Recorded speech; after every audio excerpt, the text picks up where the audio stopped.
Guys hello welcome channel again. Actually उसी position में उसी कपड़े में देख के आप लोग लग रहा हो कि रोज क्या यही पहनता है। एक्चुअली एक ही दिन की वीडियो है, बना ली थी एक बार में और थोड़ा समय दे दे के एडिट कर करके अपलोड करने में टाइम लगता है।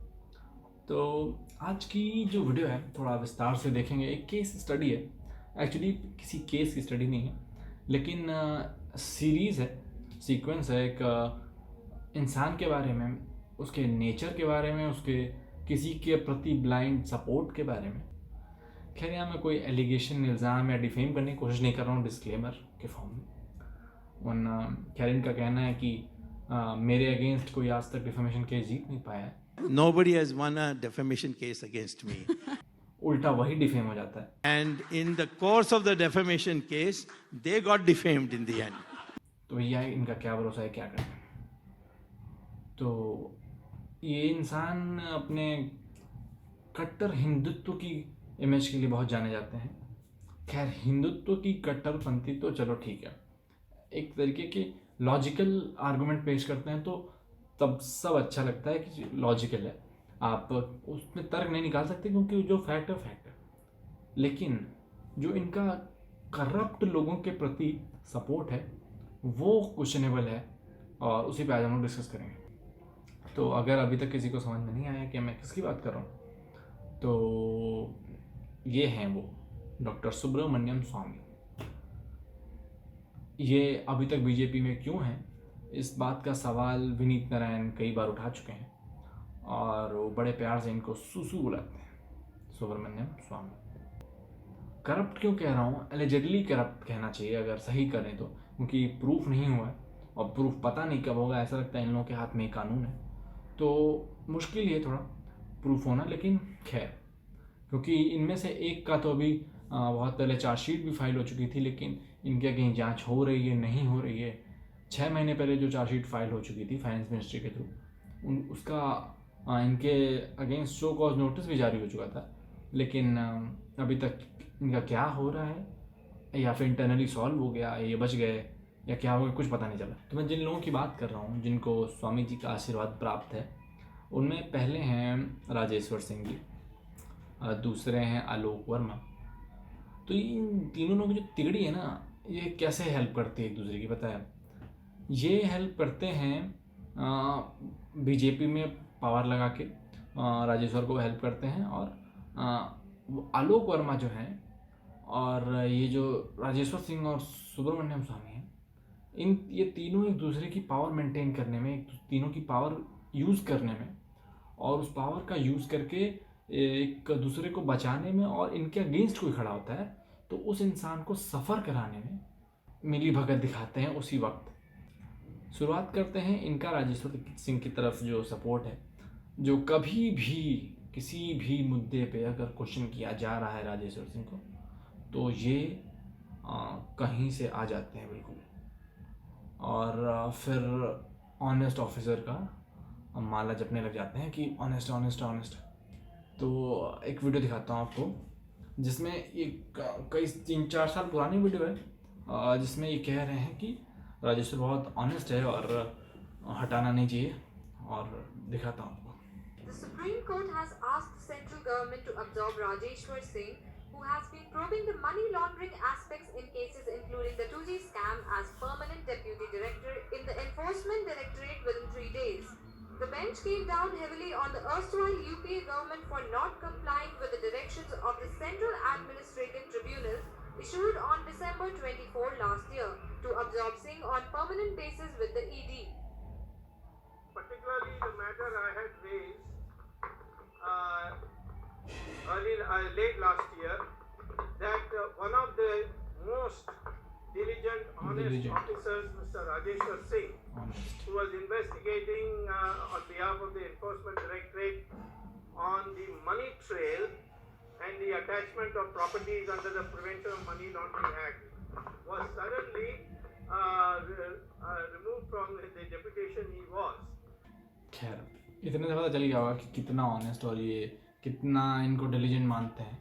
और अगर जैसा कि अभी कह रहे हैं कि इनको हटाया गया था राजेश्वर को, तो अगर बिल्कुल ऐसी चीज़ है किसी आदमी के ऊपर जांच चल रही है, कोई आदमी स्कैनर के अंडर में है 4-5 साल पहले से और आज तक लगातार कोई पिटिशन फाइल करता रहता है, कोई कभी इनको प्रमोशन नहीं मिलती, प्रमोशन रुक जाती है, इतने बड़े बड़े इल्ज़ाम हैं, डिसप्रोपोर्शनेट एसेट का इल्ज़ाम है, तो इतनी चीज़ों के बावजूद वो इंसान ऑनेस्ट कैसे हो सकता है? पहली चीज़, अगर ऑनेस्ट होता तो एक बार में ही खुलासा हो जाता, केस क्लियर हो जाता, खुद सामने आके अपने डॉक्यूमेंट सबमिट करता, कहता मेरी सारी जांच कर लो और फिर उसके बाद मुझे जज करें। लेकिन कभी भी आज तक उन्होंने ऐसा नहीं किया और उसके बाद भी इनकी नज़रों में वो ऑनेस्ट हैं।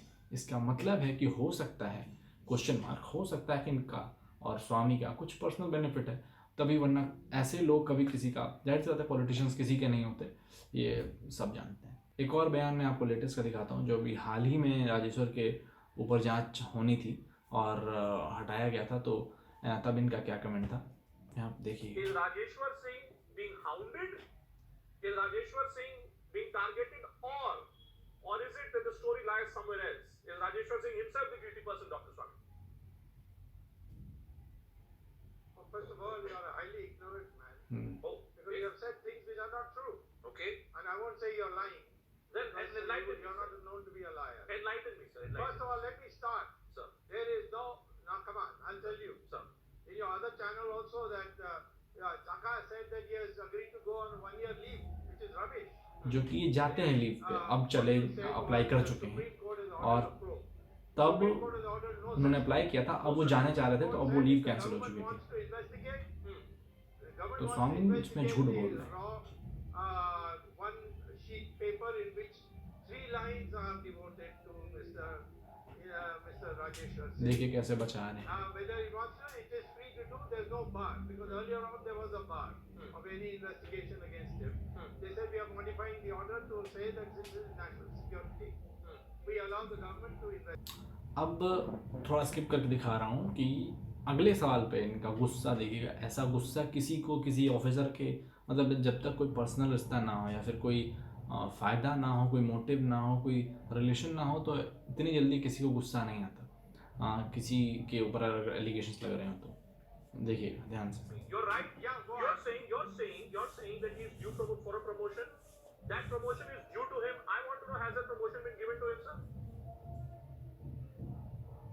8 months that Hasmukh Kadia has been sitting on it when everybody else has cleared it. Right. This is the whole problem. So my question is just that.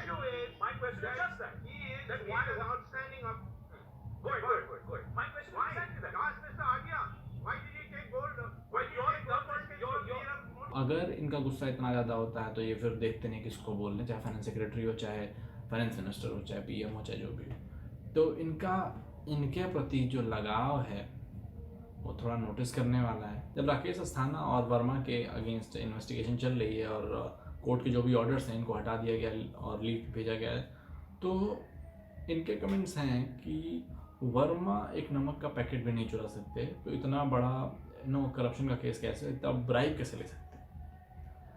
और अस्थाना को ये बुरा भला जो भी, जाहिर सी बात है, एक को तारीफ करेंगे दूसरे को बुरा बोलेंगे, लेकिन इनका पुराना ट्वीट मैंने अभी निकाला है, मेरे पास स्क्रीनशॉट है, उसमें इन्होंने रिप्लाई किया है 10 दिसंबर 2016 का। अगर आप रिप्लाई देखेंगे, किसी को ट्वीट कर रहे थे तो उस पर उन्होंने लिखा हुआ can't say why but Asthana is a honest tough officer. तो गाइज अस्थाना इनके लिए ऑनेस्ट और टफ ऑफिसर तब तक थे जब तक अस्थाना ने वर्मा के अगेंस्ट कोई कंप्लेन नहीं डाली थी। बहुत सही थे, नए नए आए थे, कांग्रेस के लिए बहुत खतरा बन गए थे, कांग्रेस के बड़े बड़े केसेस देख रहे थे, तो इनको लग रहा था कि बहुत अच्छी बात है। तब तक तो ठीक थे वो, जब तक वर्मा के अगेंस्ट कुछ नहीं किया। एक इनकी ये हिपोक्रेसी एक्सपोज होती है कि आप कैसे अपने आप को पलट लेते हो तुरंत अगर आपके सो कॉल्ड अपनों की बारी आती है, जिनसे आप लिंक्ड हो अगर हो, तो आप कैसे बदल जाते हो। खैर, एक तो ये चीज़ होगी। दूसरी चीज़ आपको मैं दिखाना चाहता हूँ बहुत कि कैसे ये गुस्सा हो जाते हैं और कैसे जल्दी अपना टेम्पर लूज़ कर देते हैं अगर जब भी कभी बात आती है राजेश्वर को क्वेश्चन करने की या राजेश्वर के कैरेक्टर को कि कहीं ये सच में गलत तो नहीं है, गलती से भी क्वेश्चन मार्क लग जाता है, तो इनका टेम्पर कैसे लूज़ होता है आपको मैं दिखाता हूँ। ये अभी उसी वीडियो का पार्ट है जिसमें पहले आपको मैं दिखा चुका हूँ जस्ट। तो उसका थोड़ा लंबी वीडियो थी, इसलिए पार्ट पार्ट में डिस्कस कर रहे हैं, दिखाते हैं आपको। अभी क्वेश्चन करेंगे, अगर क्वेश्चन भी आप देख ही लोगे तो खैर वो मैं रिपीट नहीं करूँगा, ये वीडियो पूरी देख लेते हैं फिर बात करते हैं। Is it not true, Dr. Swami? Is it not true that there appears to be some link between what we've just shown link discuss this करना, journalist correct come question armed robber करना। called Upendra Rai, who's just been sent to jail by the ED, by the CBI, and this entire investigation which Rajeshwar Singh seems to be caught in. Is there some link there, sir? There's no link except that that man was a scoundrel and he was properly put in jail. He was a fixer and he was in the what is called as undesirable men's list, and nobody was supposed to meet him. But one CBI officer was meeting him, and therefore that also is under investigation. कहाँ से Maybe चलेगा? one that CBI officer will be also prosecuted. Okay. But the fact of the matter has got nothing to do with Mr. Rajeshwar, except that he is Chidambaram's man, and therefore he lobbied for defaming Mr. Rajeshwar so that he stops the investigation. So therefore, my final question to you, sir. Upendra Rai is in jail, and you are saying that there is no question of any probe, any investigation which is being ordered by any agency, either by the Supreme Court or by anyone Don't against lie, Rajeshwar. I never did say that. Again, you're lying. I'm only quoting Again, you, you're sir. lying. Sir, I you are did saying not no say. investigation. I said the Supreme Court. Yes. Supreme Court asked See the the anger. government if you want to investigate, you can. तो ये देख के समझ में आ गया होगा कि कैसे जब सवाल पूछा गया कि क्या उपेंद्र राय के जेल जाने से और राजेश्वर के ऊपर जो जांच हो रही है उससे क्या कोई फ़र्क है, क्या कोई लिंक है, तो कैसे गुस्सा होगे कि अगर मैं आपको भी लिंक बताऊंगा कि क्या है। जैसे उन्हें लगा कि कहीं कुछ सामने ना आ जाए, मैं पहले ही बिल्कुल ओवरलैप कर देता हूँ, कवर कर देता हूँ कि क्या क्या बात थी, ये बात थी, वो बात। तो लिंक मैं बताता हूँ। लिंक ये है कि उपेंद्र राय ने जेल जाने से कुछ समय पहले कोर्ट में PIL फाइल की थी राजेश्वर सिंह के अगेंस्ट डिसप्रपोर्शनेट एसेट की, कि इनकी जांच होनी चाहिए, इनके पास आय से अधिक संपत्ति है। वो PIL फाइल होने के कुछ टाइम बाद रेड पड़ती है और उसके अगले दिन अरेस्ट कर दिया जाता है। आज तक आप चिदम्बरम पे कितनी रेडें पड़ी होंगी, चिदम्बरम के बेटे पे, लालू, ये वो, किसी की अरेस्ट उस वक्त नहीं दिखाई गई, जबकि उन सब के क्राइम हजारों करोड़ों के थे। और जिसका उपेंद्र राय का उस वक्त का क्राइम इन्होंने जो दिखाया वो एयरपोर्ट के पास का था, जो कि आज की डेट में उनको बरी कर दिया गया। वो चार्जशीट ही वापस कर दी गई है, कोर्ट ने डिसमिस कर दी है कि कोई फैक्ट नहीं है, कुछ नहीं, चार्जशीट डिसमिस कर दी जाती है। तो करप्शन एक्ट हटा दिया गया है, तो उस वजह से उन लोगों ने उसी वक्त अरेस्ट दिखा दी। मतलब साफ है कि कोई मोटिव था, पर्सनल ग्रज था, रिवेंज था। दूसरी चीज़, उपेंद्र राय के जेल जाने के बाद कुछ एक डेढ़ महीने बाद शायद रजनीश कपूर ने, वो भी एक जर्नलिस्ट हैं, उन्होंने PIL फाइल की डिसप्रपोर्शनेट एसेट की राजेश्वर सिंह के अगेंस्ट, और कोर्ट ने हियरिंग डेट दी और उसके बाद इनके ऊपर से ये सब बैन लिफ्ट कर लिया गया और सारी चीज़ें प्रोसीजर चालू होने लगे और ये भी स्कैनर के अंडर में आ गए। इसी बात का जिक्र यहाँ हो रहा है कि क्या उनका उपेंद्र राय का जेल जाना और राजेश्वर के ऊपर ये सब चीज़ें होना कहाँ से लिंक है। तो उसी बात पे स्वामी जी गुस्सा हो गया। अब आपको पता चल गया क्या लिंक है, क्यों उपेंद्र राय जेल गए, क्योंकि उन्होंने PIL फाइल की और फिर राजेश्वर ने रेड पड़वाई और फिर अरेस्ट किया, वो जेल गए और उसके बाद फिर एक नई PIL किसी और ने फाइल कर दी, दूसरे जर्नलिस्ट ने। अब जाहिर सी बात है, राजेश्वर सिंह के ऊपर PIL पे PIL फाइल होती जाती थी, लेकिन कोर्ट ने बैन लगाया हुआ था कि इनके अगेंस्ट कोई जांच नहीं हो सकती, क्योंकि ये हाईली सेंसिटिव केसेस की जांच कर रहे हैं। तो बैन हट गया है, अब जांच हो रही है इनकी। लेकिन खैर, एक सवाल ये भी है कि अभी भी ये एक सेपरेट सवाल है कि आज की डेट में राजेश्वर सिंह के ऊपर क्या हो रहा है, क्या कार्यवाही हो रही है, क्योंकि फाइनेंस मिनिस्ट्री ने चार्जशीट फाइल कर दी थी, लेकिन और कोर्ट ने सो कॉज नोटिस भी जारी कर दिया था, इसका रिप्लाई मांगा था। अब उसका रिप्लाई राजेश्वर सिंह ने क्या दिया था पता नहीं चला, उनके अगेंस्ट कोई एक्शन हुआ कि नहीं हुआ पता नहीं चला, कोई जांच हुई कि नहीं हुई ये पता नहीं चला, या सब कुछ अंदर दब गया, कुछ भी हो सकता है। तो भैया ये थे सुब्रमण्यम स्वामी अपने साथियों का पक्ष लेते हुए, अगर क्वेश्चन मार्क। तो बस आज के लिए वीडियो में इतना ही। अच्छा लगा तो लाइक शेयर सब्सक्राइब कर देना। इसके ऊपर आपको कोई कमेंट देना हो, अगर आप एग्री या डिसएग्री करते हो कुछ भी, तो आप बता सकते हो, मैं भी सुनना चाहूँगा। खैर, या कुछ मैंने मिस किया हो तो आप बता सकते हो।